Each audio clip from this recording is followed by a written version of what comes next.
দায়িত্ব নেওয়ার ৬ মাস পরেও অন্তর্বর্তী সরকার জনজীবনে স্বস্তি ফেরাতে পারেনি বলে জানিয়েছেন centre for policy dialogue CPD. এজন্য শেখ হাসিনার নেতৃত্বাধীন স্বৈরাচার সরকারের ভুল নীতিকে দায়ী করেছে সংস্থাটি। সিপিডি ভবনে অর্থনীতির হালনাগাদ তথ্য তুলে ধরতে সংবাদ সম্মেলনে সিপিডির নির্বাহী পরিচালক ডক্টর ফাহমিদা খাতুন বলেন, জিনিসপত্রের দাম কমাতে সরকার কিছু পদক্ষেপ নিয়েছে, কিন্তু সেসব উদ্যোগ একেবারেই ব্যর্থ হয়েছে। এ সময় দ্রুত গণতান্ত্রিক পথে যেতে হবে বলেও জানায় সিপিডি। শারফুল আলমের রিপোর্ট।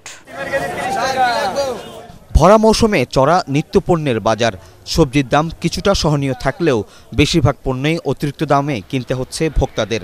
সিপিডি জানায়, মূল্যস্ফীতি কমাতে বাংলাদেশ ব্যাংকের সুদহার বৃদ্ধি সহ নানা পদক্ষেপ নিলেও চাঁদাবাজি ও মজুতদারি নিয়ন্ত্রণ করতে না পারার কারণে কোনোভাবেই নিয়ন্ত্রণে আসছে না নিত্যপণ্যের বাজার।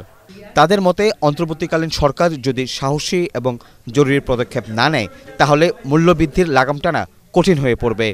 অন্তর্বর্তীকালীন সরকার যে অত্যাবশ্যকীয় বিভিন্ন পণ্যের উচ্চ মূল্যস্ফীতির বোঝা কমাতে সরবরাহ শৃঙ্খলে চাঁদাবাজি, মজুতদারি, অযৌক্তিক মূল্য নির্ধারণের মতো অনিয়ম এগুলো মোকাবেলা করা সম্ভব হয়নি সেখানে সরকার, তেমন যার কারণে সরকার বিভিন্ন পণ্যের দাম কমাতে পারছে না।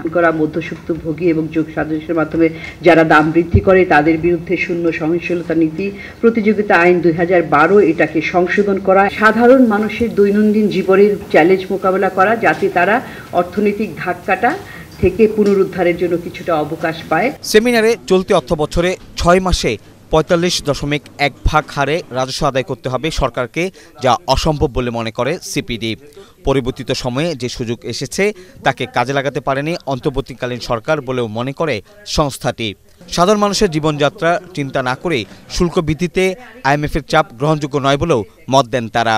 15% ফ্ল্যাট ভ্যাটের দিকে যাওয়ার একটা প্রচেষ্টা গ্রহণ করা হলো এমন একটা সময় যখন নাকি উচ্চ মূল্যস্ফীতির চাপে সবাই গত 3 বছর ধরে মোটামুটি হিমশিম খাচ্ছে। আমাদের মজুরি বৃদ্ধির হারের চেয়ে মূল্যস্ফীতি বৃদ্ধির হার দ্বিগুণ। সো জীবনযাপনের একটা অবনমন হচ্ছে। যে এখন একটা সুযোগ এসেছিল অন্তর্বর্তীকালীন সরকারের, যে আমাদের প্রত্যক্ষ কর এটার কিভাবে আমরা ভিত্তিটা বাড়াতে পারি, এটা কিন্তু একটা সুযোগ ছিল। আমাদের এখানে কর ফাঁকি, বিশেষত প্রত্যক্ষ কর ফাঁকি একটা বিশাল, এটা আইএমএফ বলেছে সেই জন্য করতে হবে বলে আমরা কখনোই মনে করিনি। আমরা মনে করেছি যে এই সর্বনিম্ন কর জিডিপি, রাজস্ব জিডিপির হার, এটা থেকে আমাদের বেরিয়ে আসতে হবে। তার কারণ আমরা সবসময় বলেছি যে এটার ফলে যেটা হচ্ছে, আমরা একটা বিপজ্জনক এবং বাধ্যতামূলক ঋণ নির্ভরতার মধ্যে আমরা চলে যাচ্ছি। অনুষ্ঠানে জানানো হয়, রাজনৈতিক কারণে নতুন বিনিয়োগে আস্থা হারাচ্ছেন উদ্যোক্তারা।